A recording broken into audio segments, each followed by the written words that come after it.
participación es lo que nos va a permitir debatir este insumo tan importante que es el informe preparado por el SJM, ¿no? Bueno, personalmente también quisiera agradecer a los y a las colegas del SJM por la invitación a moderar este debate. Hace mucho tiempo, como 15 años, que trabajo con las migraciones latinoamericanas, soy antropóloga, y hace casi una década que trabajo con las migraciones en el territorio del norte de Chile, ¿no? Y en esta casi una década he sido testigo de primera mano del enorme esfuerzo que el SJM viene desplegando en los territorios de todo el país y muy especialmente de la frontera norte, en varias áreas de acción, pero fundamentalmente en dos áreas que me parecen centrales, ¿no? Por una parte, en la atención a las poblaciones que están viviendo actualmente procesos de vulneración de sus derechos más básicos, y por otra parte también la producción de conocimiento, ¿no? La puesta en común, eso que decía Valesca, de los datos del Estado, de todos los instrumentos de medición que el Estado nos permite tener sobre la migración y sobre las fronteras, ¿no?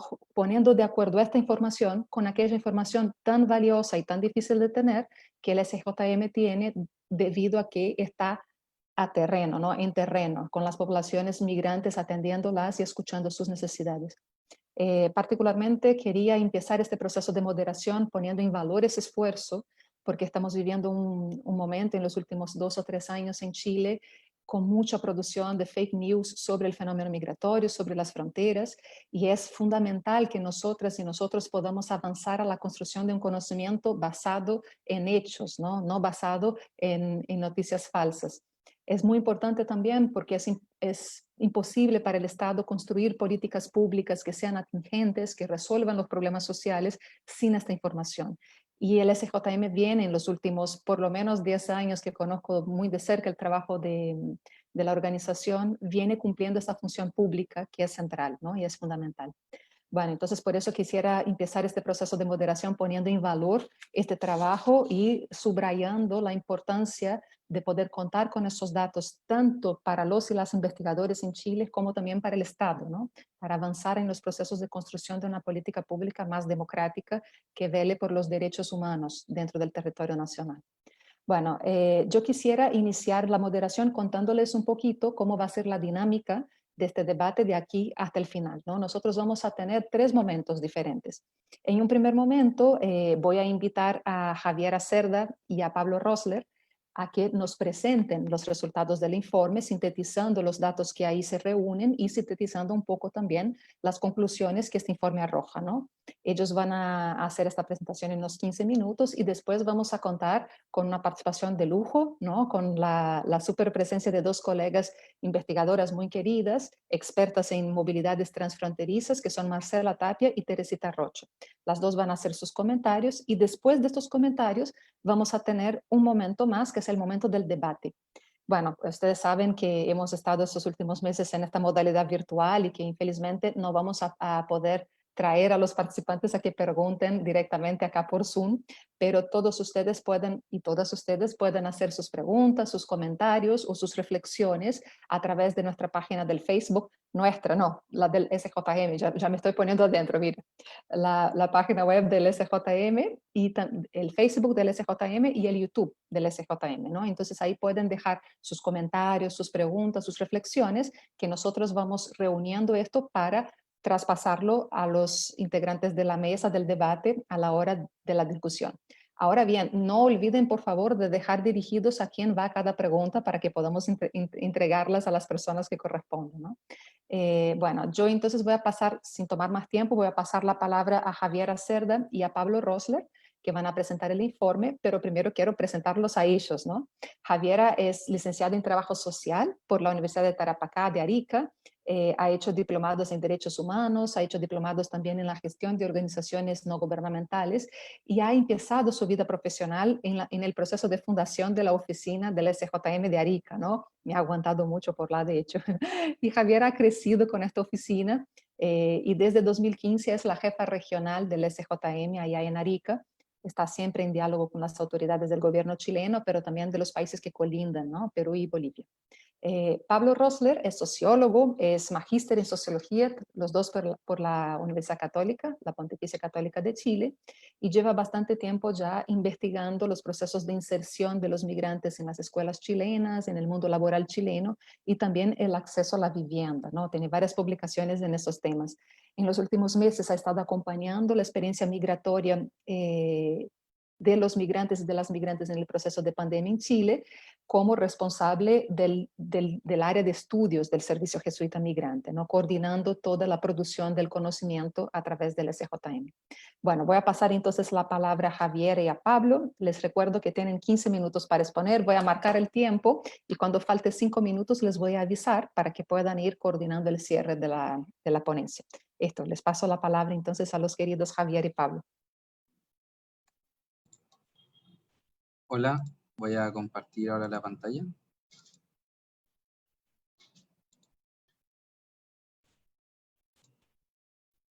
¿Me pueden avisar si se ve?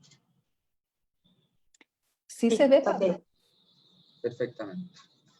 Ya, entonces, justo como dijo Menara, acá con Javiera vamos a exponer los principales resultados de este estudio, llamado Dinámica Fronteriza en el norte de Chile, actualizado el año 2020. Junto con Javiera vamos a ir exponiendo este informe, cuyo objetivo es exponer ciertas dinámicas de movilidad fronterizas que se han dado en el extremo norte de Chile en 2020 específicamente. Está centrado en la región de Arica y Parinacota y la región de Tarapacá, es decir, en las dos regiones del extremo norte de Chile. También buscamos ver qué especificidades se dan en las dinámicas de movilidad en un año que no podríamos decir que es normal. O sea, con esa imagen pueden ver por qué digo eso. No tengo que nombrar a eso. Y también el rol que han tenido las medidas administrativas del gobierno desde 2018, que fueron medidas administrativas en el ámbito migratorio, mientras el proyecto de ley se estaba tramitando y discutiendo en el Congreso. La metodología busca dos elementos. Por un lado, el análisis estadístico, desde información solicitada por ley de transparencia, bases de datos que nos hicieron llegar desde organismos públicos, pero también buscamos recoger elementos cualitativos para conocer experiencias directas en ambas regiones del norte. Ahí lo va a exponer Javiera, pero por un lado en la experiencia del equipo de Arica, de la oficina de Arica del SJM, acompañando personas migrantes y refugiadas en 2020. Y por otro lado, en la región de Tarapacá, ahí agradecemos a Carolina Stefoni, que nos está mirando en este momento, que nos ayudó junto a su equipo realizando entrevistas a actores claves de la situación que ocurrió en Iquique, Huara y Colchane en 2020. En cuanto a los principales resultados, podemos ver que el ingreso de personas extranjeras a Chile bajó entre 2018 y 2020. A nivel nacional, y por los pasos fronterizos de las regiones que estamos analizando. Podemos ver en el gráfico, nos podemos centrar en donde dice total país, vemos que entre 2018 y 2019 los ingresos de personas extranjeras a Chile han disminuido un 12%. Lo de 2018 y 2019 se puede relacionar mayormente con las medidas administrativas que ha tomado el gobierno, que han restringido un poco el ingreso de personas migrantes, y también después la variación entre 2019 y 2020, considerando ambos años hasta septiembre, ha hecho que, bueno, con el cierre de fronteras la disminución es aún mayor, 65,8%, y vemos que más o menos en las otras regiones, o sea, en las regiones donde estamos centrándonos, es similar esta baja. Han disminuido los flujos hacia Chile, ha disminuido la inmigración, pero por ejemplo, han aumentado los ingresos por paso no habilitado. Este dato lo refleja, este aumento. Entre enero de 2018 y septiembre de 2020 se concentra el 61% de los registros de ingresos por paso no habilitado desde 2010. Y en parte tiene relación con el aumento en el registro de personas venezolanas. Por ejemplo, si en 2017 9 de los registros de ingresos por paso no habilitado correspondían a personas de Venezuela, 2018 esto aumentó a 101, 2019 a 3.333, y entre enero y septiembre de 2020 a 4.226. Entonces, como podemos ver en el gráfico, en la línea azul vemos el total de registros de ingresos por paso no habilitado, y en la línea celeste vemos cómo Venezuela ya desde el 2019 sobre todo ha ido aumentando este registro de ingresos por paso no habilitado. Las razones pueden ser muchas, este es un fenómeno multidimensional, o sea, por un lado puede estar las medidas administrativas que ha tomado el gobierno, que tienen un enfoque más securitista, la crisis humanitaria de Venezuela, que también se ha hecho ver no solo en Venezuela, sino que también en venezolanos que están en Perú, Bolivia, Ecuador y en otras latitudes, y el cierre de fronteras ya en 2020, que consolida un poco esto. En cuanto a datos más específicos, podemos ver que hay dos picos entre 2019 y 2020. Uno que es entre el mes de abril, el trimestre abril-junio, donde se llegó a 2.600 personas. Esto relacionado que fue justo el momento, no sé si recuerdan los que están viendo, pero cuando quedaron varadas personas venezolanas, cuando se comenzó la exigencia de una visa consular para ingresar como turista. Y el otro pic es en julio y septiembre de julio y septiembre de 2019, donde se superaron los 3.500, esto ya más relacionado con el cierre de frontera. Entonces acá vamos viendo que es difícil decir cuál es una sola razón, no, son varias, pero el hecho es que ha habido un aumento de registro de ingresos por paso no habilitado, sobre todo en población venezolana. En cuanto a las regiones, no podemos saber, es inchequeable, en qué lugar ingresaron específicamente, pero sí se puede conocer con datos de la PDI dónde ocurrió la denuncia, autodenuncia o la fiscalización. Podemos ver acá que un tercio en 2020 de estas denuncias, autodenuncias, fiscalizaciones se dio en la región de Arica y Parinacota, y casi un 20% en la región de Tarapacá. Los datos de tráfico y trata es un tema sensible, pero que todavía falta avanzar en encontrar datos a nivel de organismos públicos, datos fiables, y es importante porque es un tema sensible y sé que el mejor paso siempre es el siguiente, entonces hay que avanzar, porque además también es un tema complejo de recabar datos. Pudimos acceder a datos de la Fiscalía Regional de Arica y Parinacota, que entre julio de 2019 y septiembre de 2020, considerando julio de 2019, desde la fecha en que comenzó el requisito de entrar como turista de las personas venezolanas con visa consular, vimos que se registraron 390 víctimas de tráfico ilícito, donde 9 de cada 10 fueron personas venezolanas.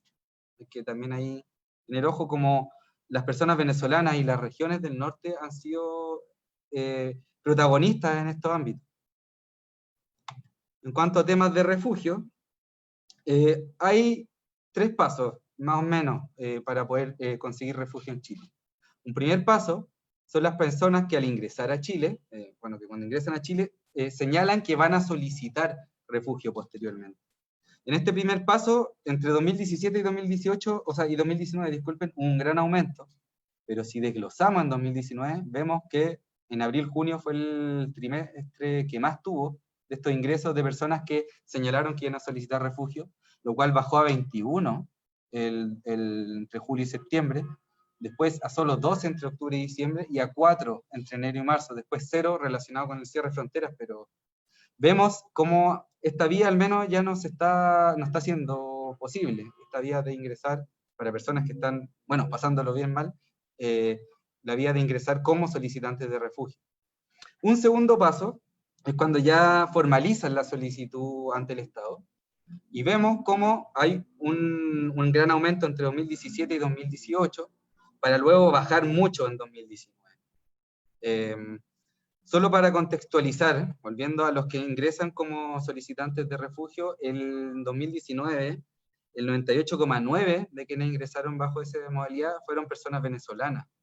Y de los que formalizaron solicitudes desde 2017 a 2018, el 26% han sido personas venezolanas. Ahí como que va bajando un poco ese porcentaje. Pero lo más interesante del gráfico 6 que les estoy mostrando es cómo los reconocimientos de refugio son cifras que se mantienen bajas a lo largo de la década. O sea, 2017 y 2018, únicos años en que se sube de los 150 casos de personas reconocidas como refugiados. Y ahí justo esos años también fue el programa de reasentamiento de personas sirias. Y han habido temas ahí también, explicar por qué se da esta baja, por qué es tan bajo durante el tiempo. Han habido irregularidades, por ejemplo, que han sido detectadas por Contraloría, y otros elementos irregulares que también ha visto el equipo del SJM. Así que ahora le doy el pase a mi compañera Javiera. Bueno, el capítulo 5 del informe se basa especialmente en la información levantada por la oficina de Arica del Servicio Jesuita Migrante ubicada en la región de Arica y Parinacota. Y también hay que considerar que este año 2020, desde la particularidad que nos llevó la pandemia, el SJM ha estado con teletrabajo y la oficina para la atención de público presencial cerrada. Es por eso que las personas aún así no se han quedado sin atención, sino que hemos puesto más énfasis en la plataforma Migrap, que es una plataforma virtual de mensajería instantánea, donde los profesionales y voluntarios del SJM dan respuesta a las distintas necesidades de la población migrante y refugiada. Respecto a eso, este año hemos atendido a 21.516 personas en solo la plataforma Migrat, de las cuales el 56,3% han sido personas venezolanas de esa atención. Luego también están los que han ingresado por paso no habilitado, que representan un 16,4% de la población total de atenciones, y desde ese apartado de los ingresos por paso no habilitado, que son 3.534 personas, el 67,9% son personas venezolanas, o sea, es decir, que las personas venezolanas lideran las cifras, o siguen liderando las cifras de los movimientos migratorios, y nosotros en Arica, a través de nuestra oficina, también lo hemos visto en las calles, en los semáforos especialmente, donde las personas venden dulces y piden dinero. Y es por eso también que nos cuestionamos un poquito, decir, pero ¿por qué vienen?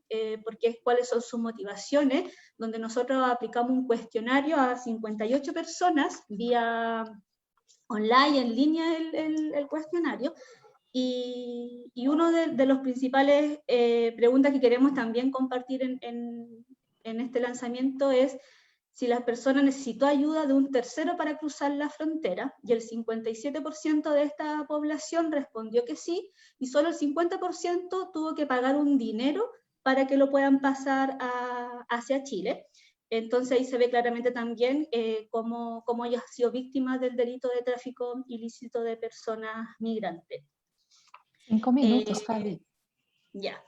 ¿Qué nos decían ellos? Que también tenían mucho miedo al momento de cruzar la frontera, cuando eran pesquisados por la población migrante, por la policía de investigaciones, los llevaban a residencias sanitarias, donde tenían que cumplir una cuarentena de 14 días, pero si estos no eran pesquisados por la policía de investigaciones, pasaban 2 o 3 días, iban a hacer la autodenuncia, quedaban fuera del protocolo de ingreso a una residencia sanitaria, por lo tanto estas personas quedaban en situación de calle. ¿Dónde nos preguntamos? Y también nos respondían en las playas, como lo vimos también en medios de comunicaciones, en plazas, en parques, etc.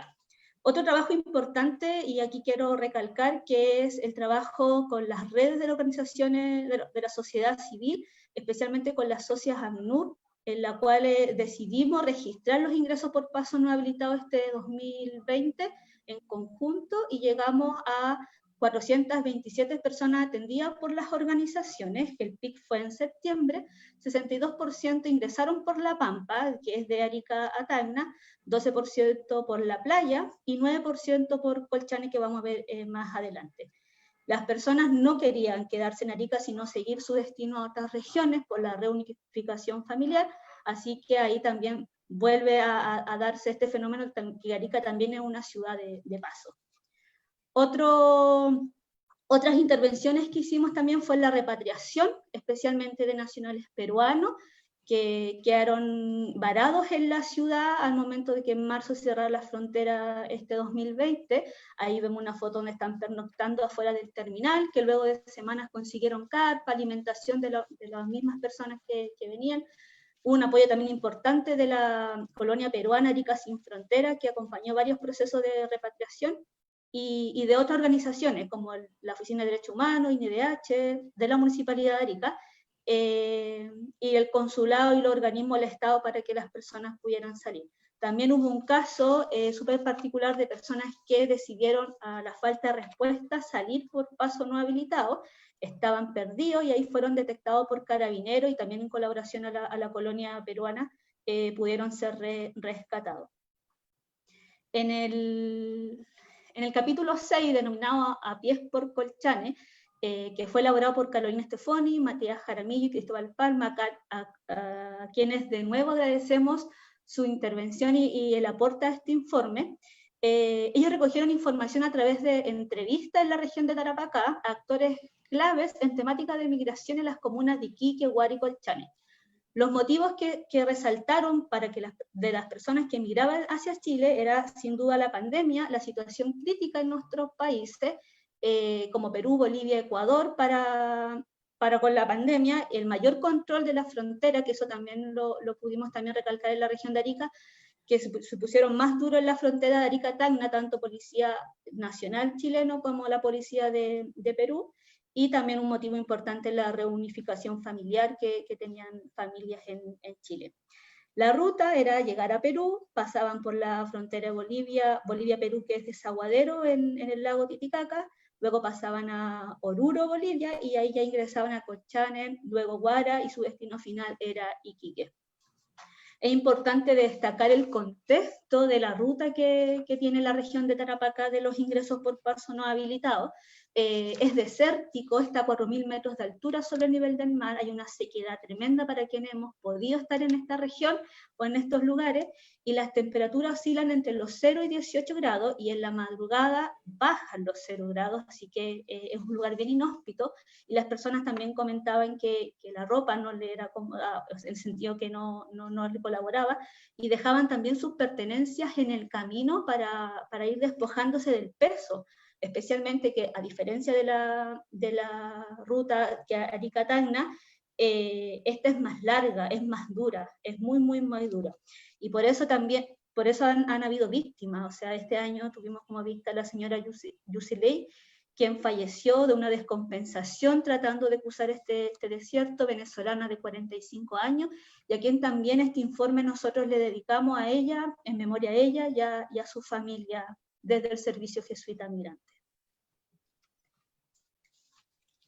Bueno, se escucha, ¿no es cierto?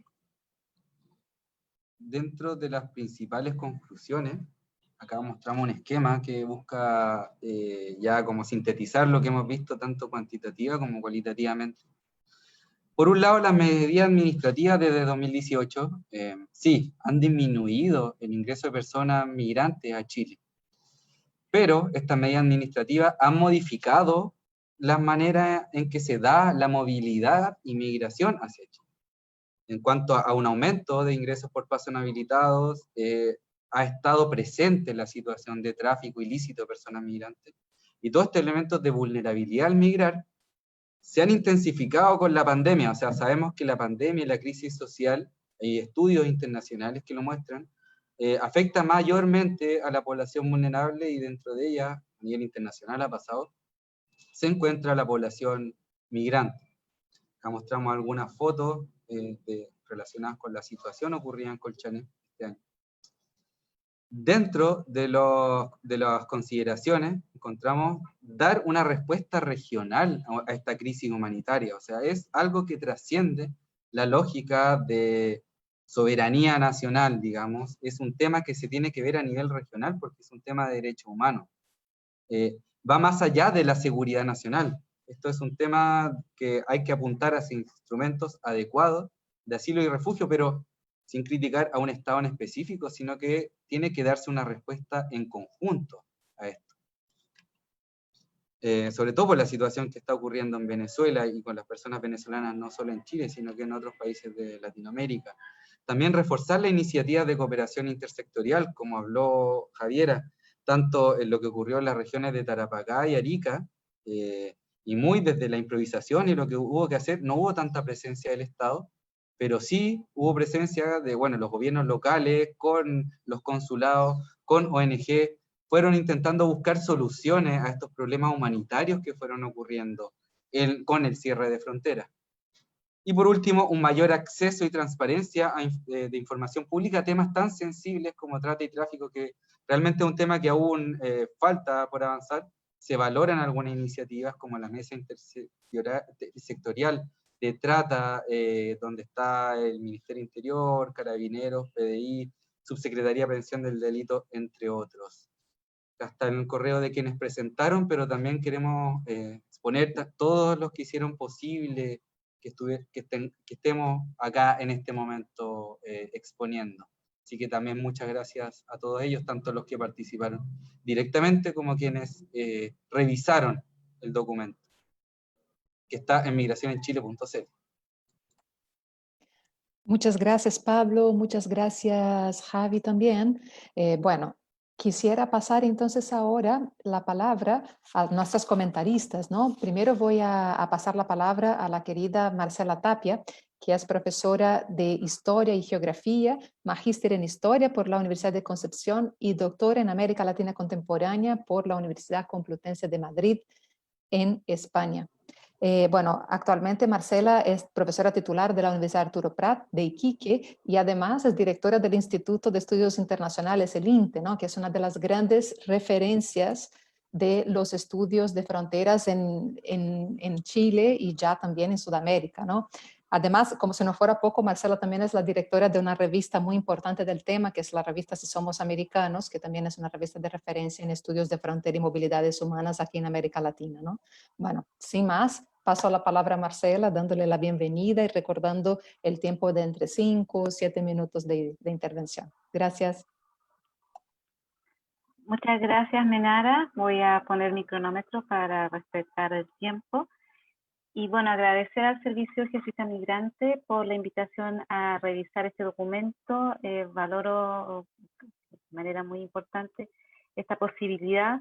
Y bueno, nosotros como instituto siempre hemos buscado vincularnos con las organizaciones migrantes y promigrantes, y en este sentido la alianza con el Servicio Jesuita es parte de nuestro interés y de nuestro crecer. Así que muchas gracias por eso y espero que la nueva directora también vea en nosotros un apoyo, asesor, colaborador, difusor, en fin, en todos los objetivos que se planteen. Y también agradecer a José Tomás también por este vínculo que hemos mantenido y que ha reforzado también no solamente los aspectos académicos, sino también de amistad. Así que con estas palabras yo solo quiero reflexionar respecto de 3 aspectos que creo que son centrales y que iluminan este informe respecto de la situación que vive Chile hoy día en materia que podemos llamar migratoria, pero que tiene bastante más aristas, ¿no es cierto? Y que tiene como escenario el norte de Chile. A partir diciendo que el norte de Chile ha sido un lugar histórico de migración, de circulación y de prácticas sociales transfronterizas, que son mucho más antiguos incluso que la instalación de los estados nacionales, pero que sin duda a partir de esta instalación de los estados nacionales, muchos de estos movimientos se han visto dificultados, particularmente desde la segunda mitad del siglo XX y con énfasis en estas últimas décadas por el giro securitario que han tenido las fronteras. Y en ese sentido es importante entonces reconocer esta profundidad histórica del fenómeno y también dar cuenta que el vínculo con los países fronterizos acá en el norte siempre ha sido relevante hasta el día de hoy y que hoy día lo llamativo es justamente que hay otros grupos que están apareciendo en este escenario y que corresponde también con un fenómeno regional del que ya se ha dado bastante cuenta. Me parece que el informe aporta una serie de conceptos que son bien relevantes, como el de interceptación, por ejemplo, frontera física, frontera cotidiana, que en la producción de estudios fronterizos ha sido muy importante en términos de ampliar la noción de frontera más allá de la idea del límite, ¿no es cierto? Que hasta no hace mucho este corpus de producción se había preocupado de el trazado, ¿no es cierto?, de la línea, y ampliar estas nociones más polisémicas y que tienen un alcance social mucho mayor y cuyas consecuencias son más complejas de comprender.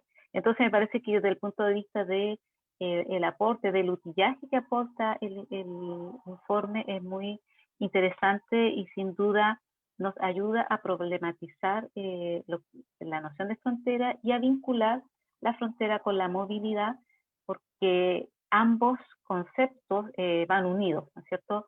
Entonces, desde ese punto de vista creo que es una valoración muy interesante. Y también respecto de lo mismo, toda la política migratoria que está bastante bien desarrollada y problematizada, y en particular la disonancia, ¿no es cierto?, que existe entre la realidad y la elaboración de las normas. En general, las normas van muy por detrás de lo que ocurre en la realidad, y esta disonancia o este desfase o desajuste es lo que da por resultado mucha de la vulneración de derechos que viven las personas. Por ejemplo, pensar que personas que cruzan por paso no habilitado, que se les denomina, ¿no es cierto?, de manera cruce ilegal, con todo el impacto que ello tiene en términos de que al usar este concepto, comparte un campo semántico mucho más complicado, como la delincuencia o la criminalización. Eso nos ayuda a discutir, ¿no es cierto?, cómo las medidas que toman los estados tienen unos efectos en la movilidad humana, y en este caso, particularmente la venezolana, que es la más llamativa respecto de esta profundidad histórica de las que yo le estoy mencionando, y que es parte de una crisis. Entonces, cómo esta disonancia tiene que ver con el escaso conocimiento de la realidad a pie, digamos, de calle, como lo que nos cuenta el SJM de Arica, como fue levantado también por Carolina Stefoni en el apartado de Guara y Colchane y Iquique, y la necesidad de que las autoridades escuchen, vean la realidad de lo que efectivamente está ocurriendo respecto del fenómeno reciente. Entonces, ese es como primer punto. Como segundo punto, a partir de lo mismo, ¿no es cierto?, de la idea de frontera, pero en particular respecto del norte, nosotros apreciamos un resurgimiento de una noción de frontera o del norte de Chile como un espacio marginal y periférico, una suerte de resurgimiento de una frontera subnacional, es decir, una frontera al interior del Estado Nacional. Dado que muchas de estas personas, y particularmente a partir del contexto del COVID-19, quedan, si bien cruzan, ¿no es cierto?, quedan en este limbo que mencionan en el informe, especialmente notorio en el caso de Guara y en el caso de Iquique, puesto que las normas sanitarias exigen, ¿no es cierto?, que se realice un periodo de cuarentena en lugares que están habilitados, pero que dada el aumento del ingreso por paso no habilitado se ha saturado, y Guara, por ejemplo, se ha convertido en un lugar de tránsito, por llamarlo de una manera, pero en realidad no es ni siquiera de tránsito, porque las personas están allí en unas condiciones de extrema vulnerabilidad en una cancha, que es un arenal básicamente. Allí las autoridades han implementado algunas formas de intentar contener esto, pero no han dado abasto. Por lo tanto, este desconocimiento o esa poca preocupación respecto de lo que ocurre, no solamente en Guara, porque Guara quizá ha salido en las noticias, pero también en pueblos del interior, del altiplano y de los valles del interior, donde también han ocurrido situaciones similares de personas que llegan en unas condiciones muy complicadas. No es llegar y decirle ahora que se regresen, ¿no es cierto?, y que resuelvan su situación. O sea, ahí está esa disonancia respecto de la situación real de las personas, y por otro lado, cómo el norte se está convirtiendo en esta frontera subnacional donde se retiene y se contiene a estos movimientos. Y por último, ya que me pasé del tiempo por lo que veo, discutir el tercer punto, la noción de migración.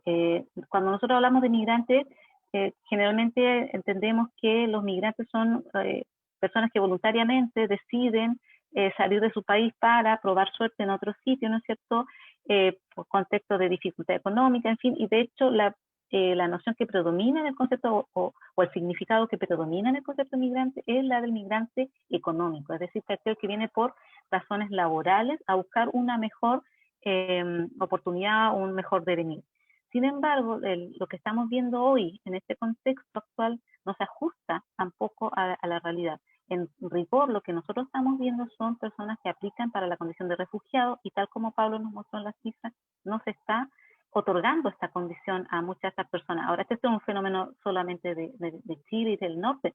Obviamente esto está ocurriendo en muchas partes, quizá el lugar lo más duro que nos toca ver es la barrera o la frontera del Mediterráneo cada verano europeo, ¿no es cierto?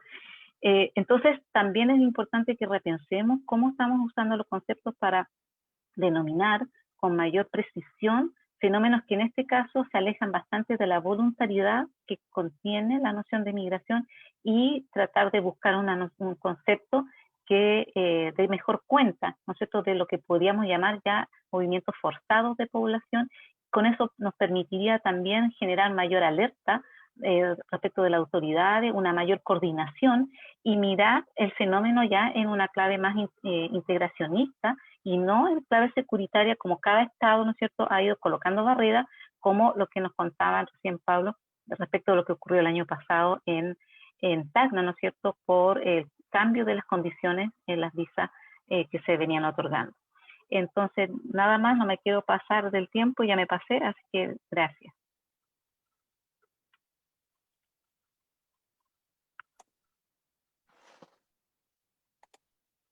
Gracias, Marcela. Muchas gracias por la participación. Bueno, ahora tengo el gusto de presentar e invitar a Teresita Rocha, ¿no?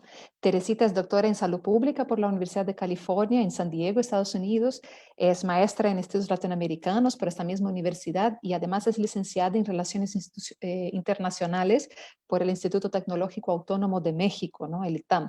Bueno, actualmente ella es profesora asistente del Centro de Investigación en Salud y Sociedad de la Universidad Mayor de Santiago de Chile y es una de las voluntarias del proyecto PAT del Servicio Jesuita Migrante, ¿no? Teresita tiene mucha experiencia en el trabajo sobre la salud sexual y la salud mental de las personas en situación migratoria y particularmente en territorios fronterizos, ¿no? Ha trabajado un montón en la frontera entre México y Estados Unidos, en la frontera entre México y Guatemala y en el próximo año va a empezar su proyecto Fondos de Iniciación, que es una comparación, una investigación comparada de los procesos de salud mental de los migrantes haitianos en Santiago y en la ciudad fronteriza de Tijuana, en México. Así que antes de pasar la palabra a Teresita, quisiera recordarles a los y a las asistentes que nos pueden hacer sus preguntas a través del fanpage del Servicio Jesuita en Facebook o a través del canal de YouTube. Así que estamos recopilando las preguntas para el debate. Nada, Teresita, bienvenida, adelante y un gusto. Muchas gracias, Menara. Pues primero que nada agradecer al Servicio Jesuita Migrante por la invitación.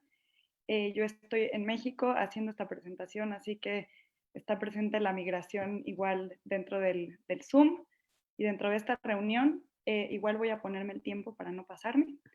Y pues un poco gracias a leer este reporte y a mi involucramiento como voluntaria, leyendo otros reportes del Servicio Jesuita Migrante, he aprendido mucho sobre la realidad migratoria de Chile. Entonces, agradecer doblemente la invitación a este foro. Entonces, a mí me gustaría mencionar algunas cifras y enfatizar algunas cosas que se mencionaron en la presentación para tratar de dar una perspectiva global y transfronteriza a lo que presentaron Pablo y Javiera. Entonces, una de las cifras más importantes que se mencionan es que a nivel general, desde el 2018, los flujos migratorios hacia Chile han disminuido.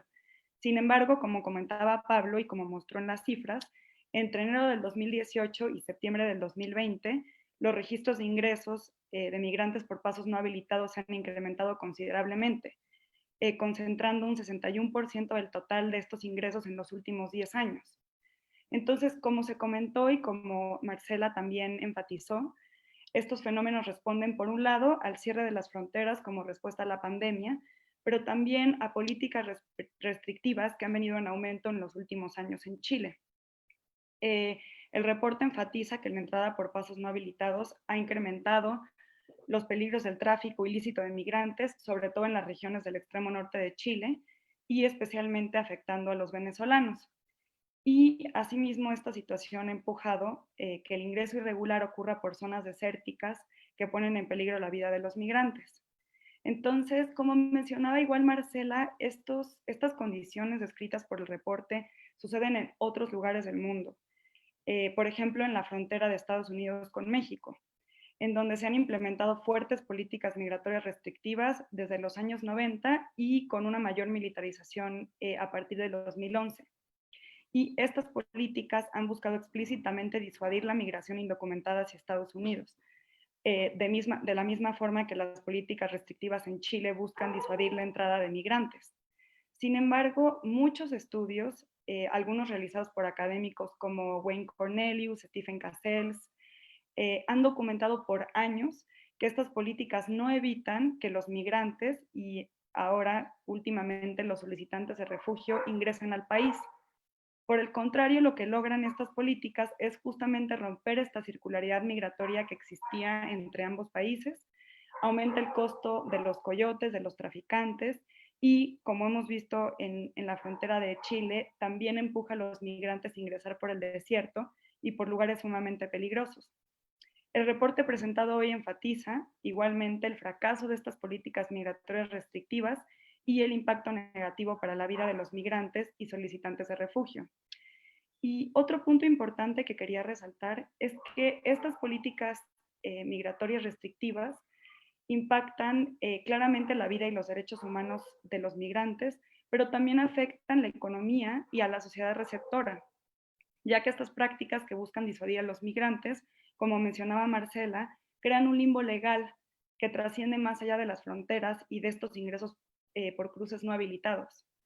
Hemos observado que una vez que las personas entran al país de forma irregular o indocumentada y superan los claros riesgos que implica el cruce, enfrentan obstáculos de integración a la sociedad por falta de documentos, barreras culturales y limitaciones a los servicios sociales y de salud, entre otras cosas. Entonces podríamos decir que las fronteras permanecen con los migrantes y trascienden a otras esferas después de haber ingresado al país.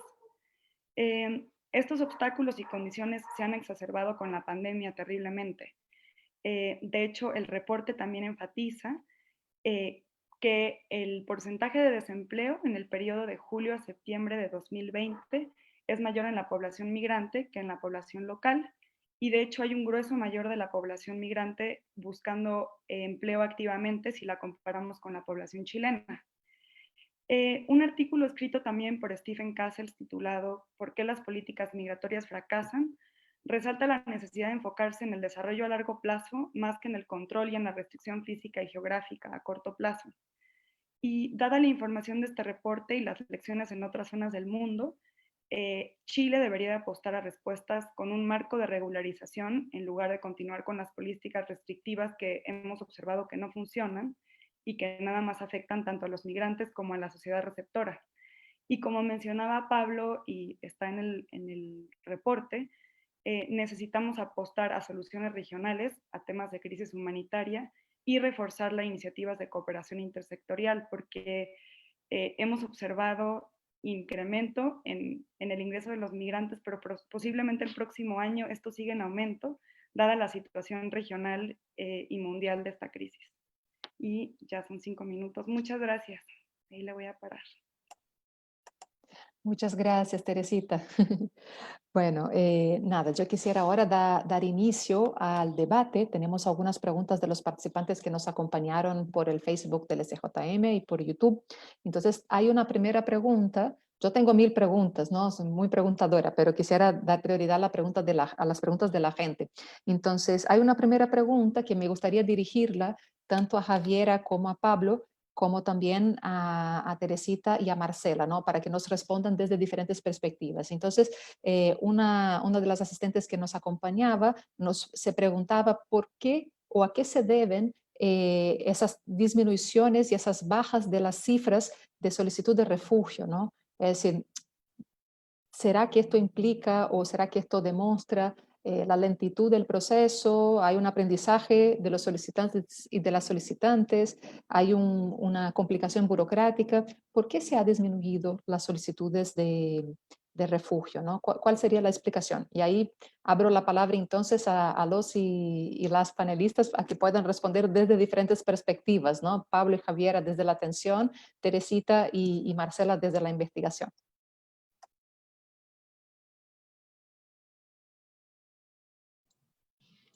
Yo puedo partir, si no hay problema.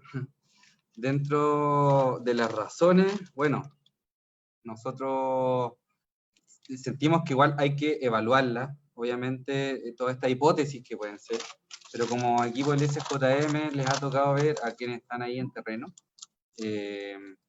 distintos elementos. O sea, por un lado, tenemos tres opciones. Voy a partir con la primera. Una, que la autoridad fronteriza no esté permitiendo el ingreso al país cuando las personas señalan que van a solicitar refugio. Una segunda es que se hayan elevado quizás algunos requisitos para acceder a este procedimiento, pero por otro lado, también hay un reportaje que hicieron desde Revista Sur, desde el gobierno les señalan también que una posible razón desde el gobierno es que las visas consulares han hecho que las personas ingresen ya como de manera, por otras vías, llegando desde el minuto 1, con una visa, con un permiso, pero esta razón quizás no la vemos tan viable, o sea, por lo que nos muestran los datos del Ministerio de Relaciones Exteriores, que a septiembre de 2020, antes de que pasara todo esto con la visa de responsabilidad democrática, que pasó en noviembre, este cierre programático que tuvo, que solamente desde abril de 2018 a septiembre de 2020, un 26,6% de las solicitudes de esta visa fueron aceptadas. Un 25% rechazada y un 38% permanecen sin resolver.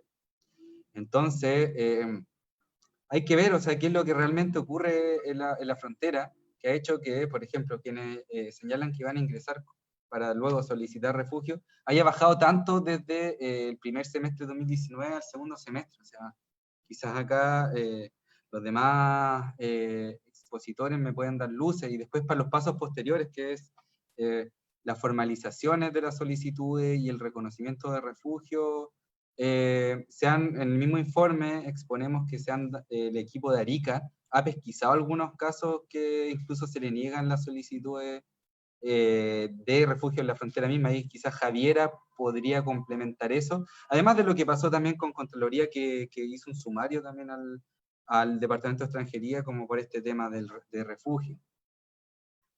Sí, Pablo, gracias. A mí me gustaría complementar la información. Es una práctica también institucionalizada por parte del Departamento de Extranjería de formalizar los refugios. Esas negativas no solo se han dado en la región de Arica y Parinacota, sino que en distintas regiones a lo largo de Chile.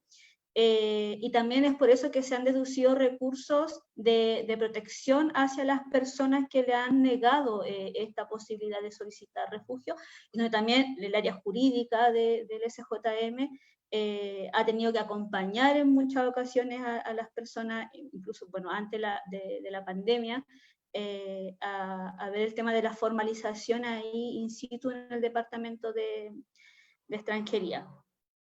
Y también lo hemos visto en la misma frontera, desde el trabajo que hemos realizado, que se niega el acceso bajo distintos argumentos a que las personas puedan ingresar y formalizar su refugio ya en la ciudad cuando ingresan.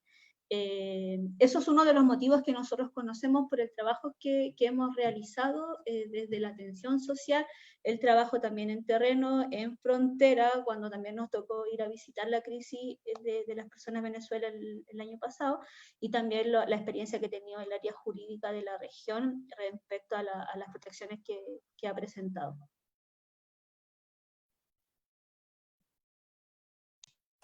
Marcela. Está en mute, Marcela.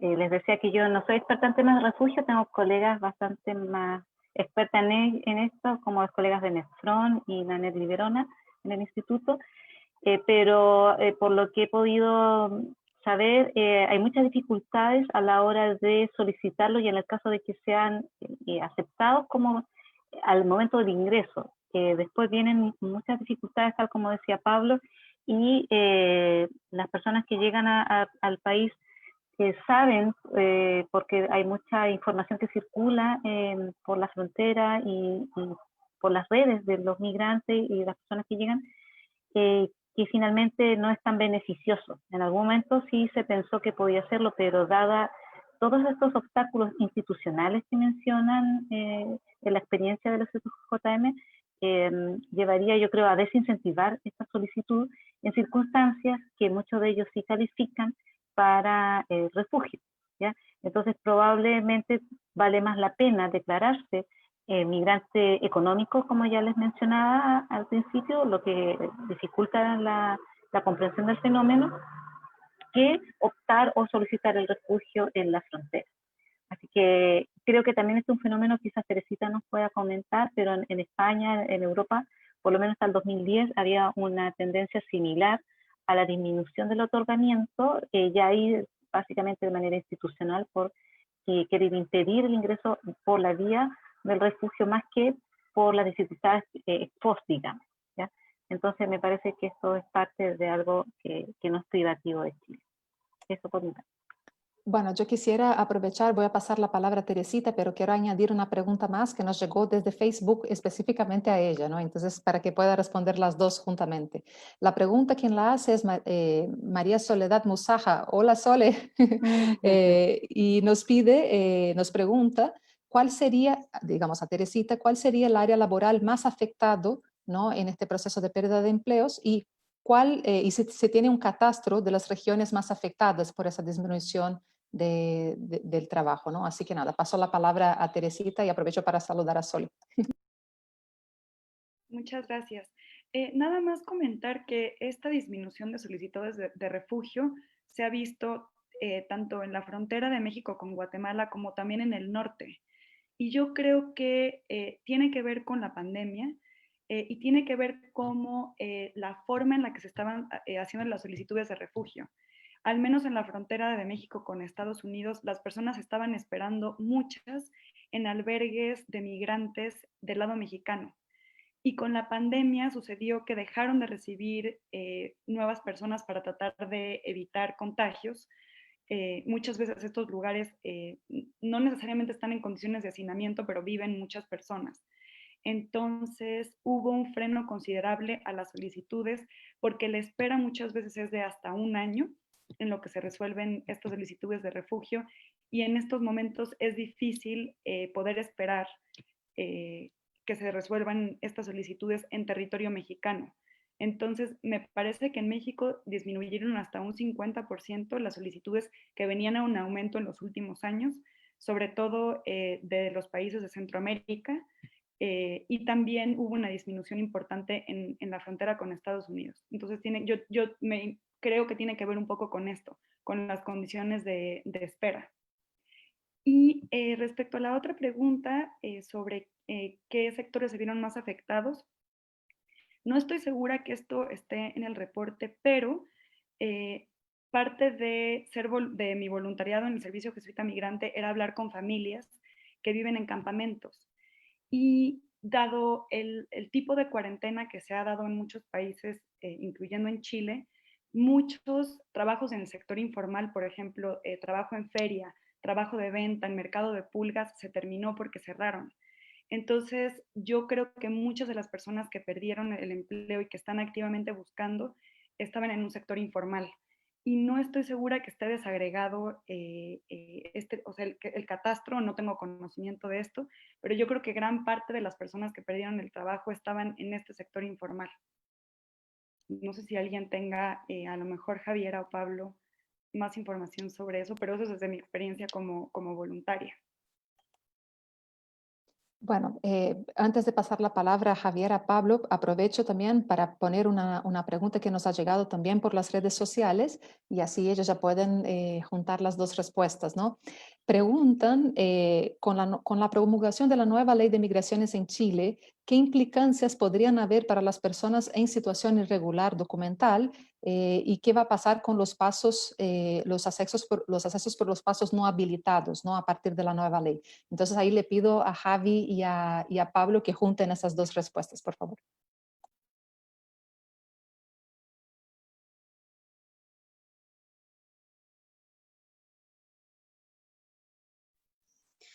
Bueno, respecto a la última, quienes hayan ingresado ya y estén en Chile y hayan ingresado por el paso no habilitado, primero tienen que abandonar el país y no van a ser sancionados, y aquellos que no tengan ninguna orden judicial, pero van a tener que abandonar el país para después poder pedir una regularización. El tiempo de la sanción de abandonar de esta medida administrativa es de 180 días, lo que indica esta nueva ley, y es después que se promulgue la ley, ahí se empieza a correr este plazo. Ya una vez fuera, las personas van a poder solicitar algún permiso de residencia temporal para ingresar a Chile. Y las personas que la pillen in situ ingresando por paso no habilitado, esas personas van a ser devueltas en la inmediatez. Nosotros le llamamos como devolución en caliente en la frontera, que, o sea, no, los son pillados, no los van a dejar ingresar. Esa es la situación de las personas que han ingresado, y cuando se promulgue la ley va a pasar esta situación. ¿Me recuerdas la otra pregunta, Menara?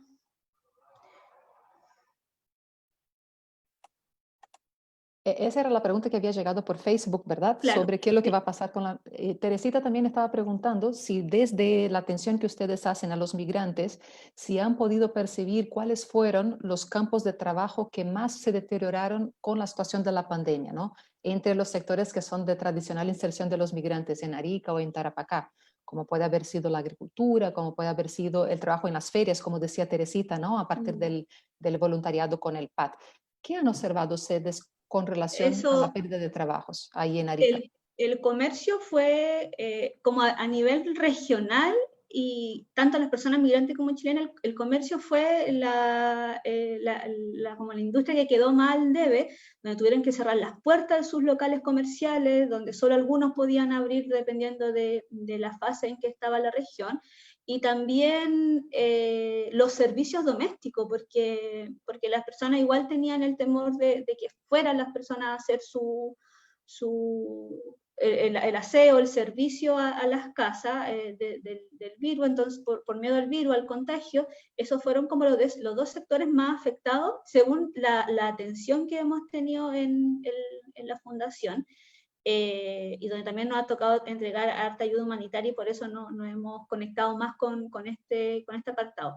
Desde la agricultura, como que la gran potencia de la economía en la región, no fue tan afectado, que siguieron produciendo, teniendo conocimiento que también desde el Valle de Azapa y de Ayuta alimenta a todas las otras regiones de Chile. Entonces ahí también hubieron excepciones respecto a la producción de alimentos, en este caso agrícola, para que se pueda seguir su distribución, tanto en el agro, en las ferias libres también, etcétera. Gracias, Javi. Bueno, no sé si Pablo quiere complementar alguna de esas dos respuestas. No, o sea, Javiera ya dijo bien completo. Bueno, solo señalar que en el proyecto de ley se habla, sí, de esta como no criminalización a la migración irregular, a lo que sería el ingreso por paso no habilitado, pero igual se señala que van a ser devueltos, o sea, que no existe una opción de permanecer en el país después, o sea, y eso es algo que también ha abogado el servicio jesuita y lo ha expuesto ahí Valesca, nuestra nueva directora nacional, tanto como también José Tomás Vicuña, que porque en este proceso de regularización extraordinario que se vendría, no van a estar consideradas las personas que ingresaron por paso no habilitado, siendo que sí se hizo en procesos anteriores. No les vamos a dar la opción de poder regularizarse, o sea, ¿y qué va a pasar con eso? O sea, siendo realista y viendo como lo que ha ocurrido y lo que muestra también el informe, puede que esto produzca más irregularidad. Y bueno, en cuanto a los sectores afectados por, así decirlo brevemente, sí, tiene que ver también, participan mucho en los sectores de servicios, comercio, que bueno, turismo también, que fueron afectados por la pandemia y bueno, no, quedaron en cero esos sectores durante ese tiempo. Así que como eso principalmente, para no extenderme.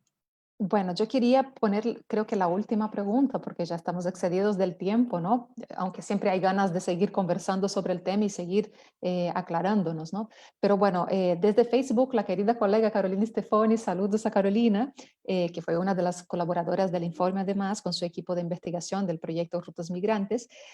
Carolina nos comenta que está muy buena la presentación y los comentarios y nos pregunta si observan. Y ahí hago esa pregunta a todos los participantes, ¿no? Marcela, Teresita, Javier y Pablo. ¿Se observan que hubo un giro en las políticas migratorias en el Cono Sur y cómo se podría abordar desde la sociedad civil las consecuencias de este giro que parece apuntar hacia la securitización de las políticas migratorias, ¿no? Ahí pongo esta última cuestión sobre la mesa para cerrar con llave de oro, como decimos en Brasil. A quien quiera, ¿eh? Marcela. Ya.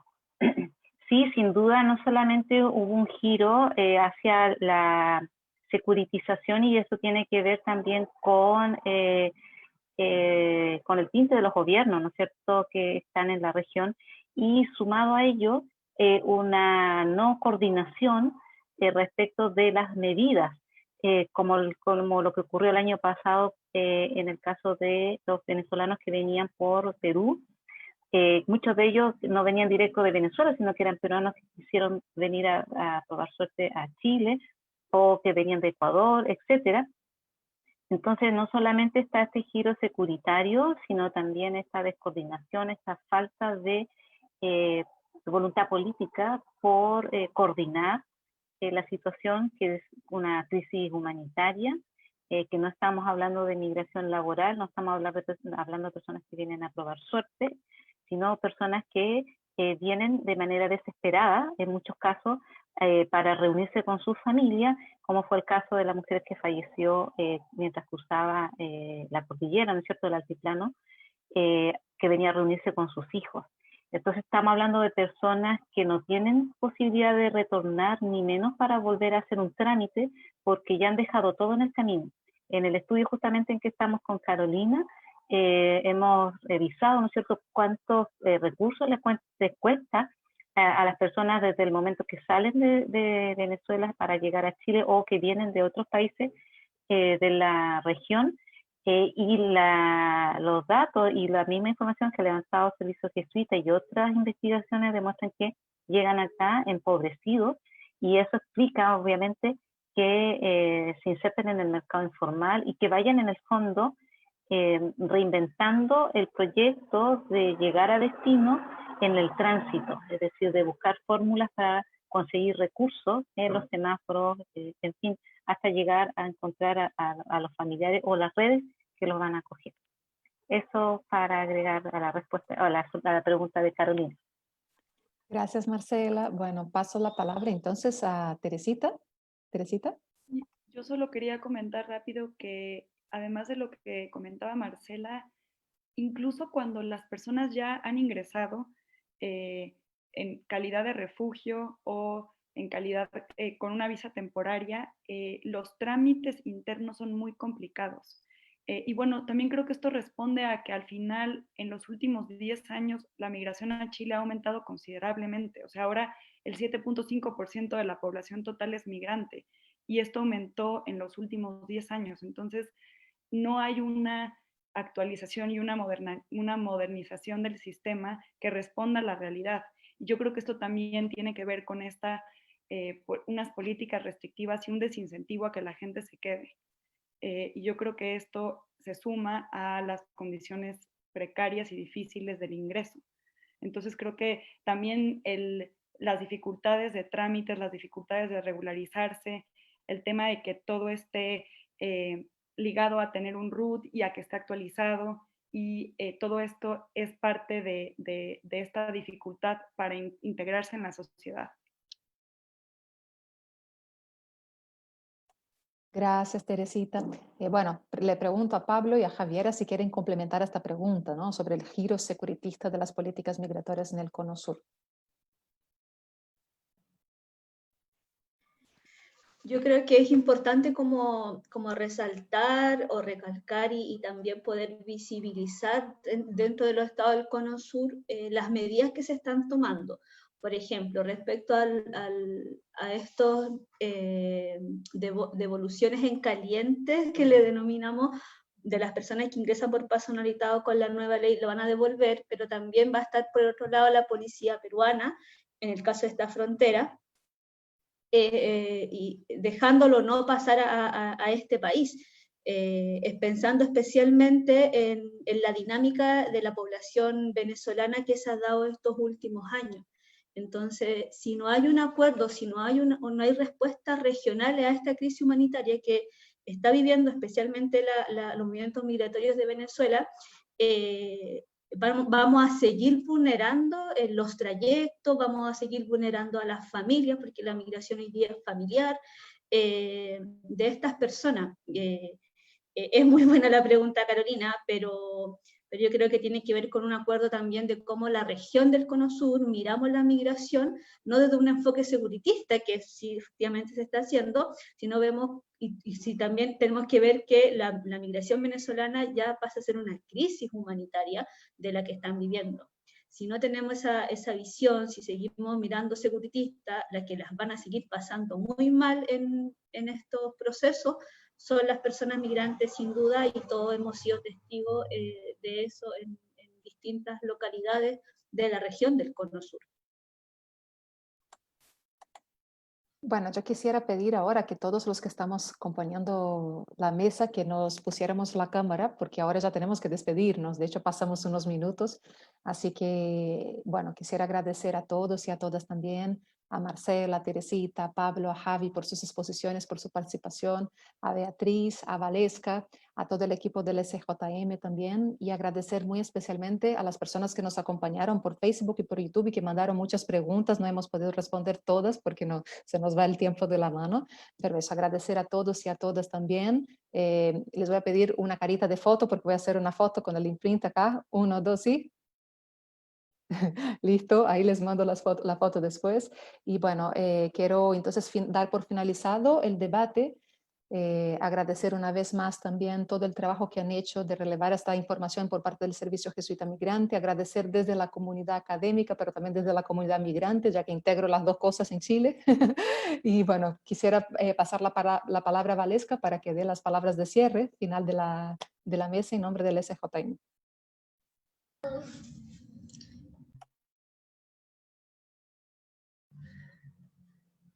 ¿Se escucha bien? ¿Sí?